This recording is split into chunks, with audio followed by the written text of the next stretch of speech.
Yahobu, Bapak Ibu Pendeta, Sinenge, Majelis dan warga Gereja Amin, ini adalah channel YouTube Sinode Gereja Amin. Karena itu, bagi yang mencintai Gereja Amin, tontonlah, subscribe, like, dan bagikan. Gereja Amin yang tangguh, mandiri, dan peduli. Tuhan Yesus memberkati.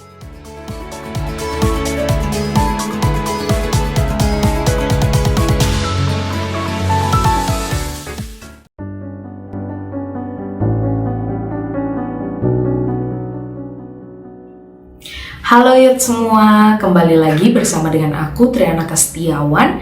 Dan di hari ini kita akan bersama-sama mendengar renungan yang berjudul Let It Go. Let It Go ini ditulis oleh Pendeta Samuel Akihari. Yuk kita mau berdoa dulu sebelum kita dengar firman. Tuhan, di saat ini kami sungguh mengucap syukur karena Tuhan memberikan kami kesempatan lagi untuk membaca dan merenungkan firman. Biarlah firman-Mu ini Tuhan yang menjadi pelita di dalam hidup kami, menjadi kekuatan dan juga cara bagi kami untuk kami boleh bertahan di dalam kehidupan ini. Di dalam nama anak-Mu yang tunggal Tuhan Yesus kami berdoa. Amin. Firman Tuhan hari ini diambil dari 2 Samuel 12 ayatnya yang ke-15 hingga yang ke-25. Aku akan membacakan kepada Yud dari 2 Samuel 12 ayatnya yang ke-23. Tetapi sekarang ia sudah meninggal. Mengapa aku harus berpuasa? Dapatkah aku mengembalikannya lagi?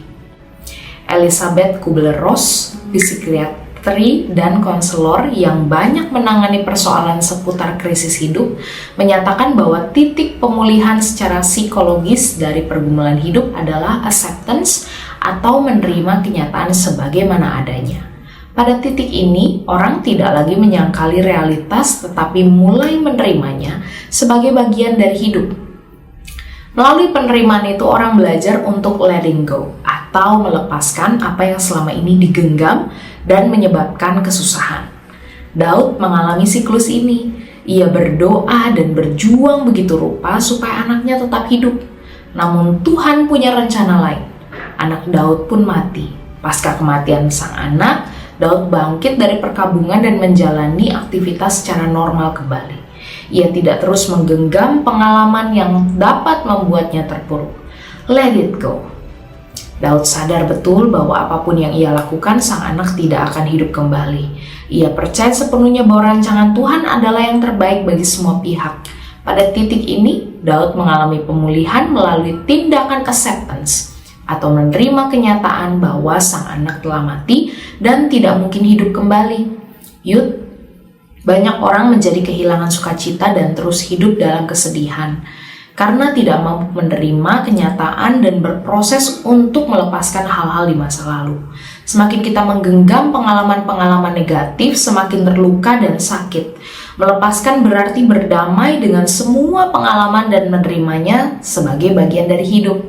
Pada titik inilah kita terbuka untuk ditolong dan dipulihkan oleh Tuhan. Ada 2 pertanyaan untuk kita renungkan. Perubahan apa yang dialami Daud sebelum dan sesudah anaknya mati? Yang kedua adalah, apa yang menjadi kesulitan Yud untuk let it go dan melakukan acceptance? Yuk kita berdoa.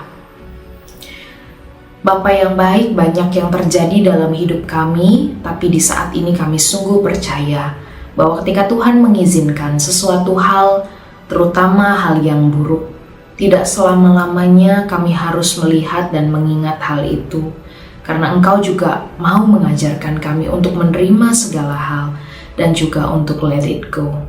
Oleh karena itu Bapa, berikanlah kami hikmat, berikanlah kami Roh Kudus-Mu, supaya kami mengerti di dalam hidup ini bahwa ada banyak hal negatif yang juga dampaknya negatif bagi kami yang segera harus kami lepaskan. Di dalam nama anak-Mu yang tunggal, Tuhan Yesus Kristus, kami berdoa. Amin.